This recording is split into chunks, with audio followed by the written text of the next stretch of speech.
July 9ನೇ ತಾರೀಕು CM Belagavi ಪ್ರವಾಸವನ್ನ ಕೈಗೊಂಡಿದ್ರು. ಆ ಸಂದರ್ಭದಲ್ಲಿ ಮಹಾಲೋಪ ಆಗಿರೋದು ಬಯಲಾಗಿದೆ.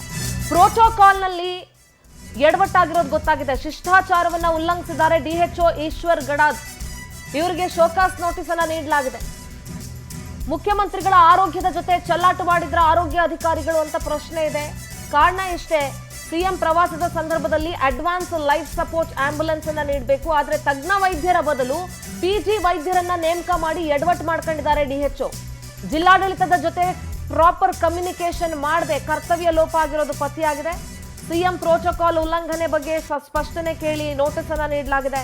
7 ದಿನಗಳಲ್ಲಿ ಸಮರ್ಪಕ ಉತ್ತರ ಕೊಡದೇ ಇದ್ರೆ ಶಿಸ್ತು ಕ್ರಮದ ಎಚ್ಚರಿಕೆಯನ್ನ ನೀಡಲಾಗಿದೆ.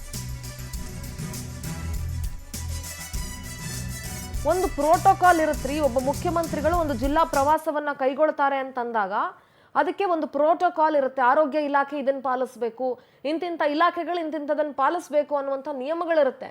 ಅದು ಎಲ್ಲವನ್ನ ಬಿಟ್ಟು ಯಾರೋ PG ಡಾಕ್ಟರ್ಗಳನ್ನ, ಪೋಸ್ಟ್ ಗ್ರಾಜುಯೇಷನ್ ಮಾಡ್ತಾರೆ ಡಾಕ್ಟರ್ಗಳನ್ನ ನೀವು ಕಳಿಸ್ಬಿಟ್ರೆ ಹೇಗೆ? ಅದಕ್ಕೆ ಈಗ ಉತ್ತರ ಕೊಡಬೇಕು ಈಶ್ವರ್ ಗಡಾದ್.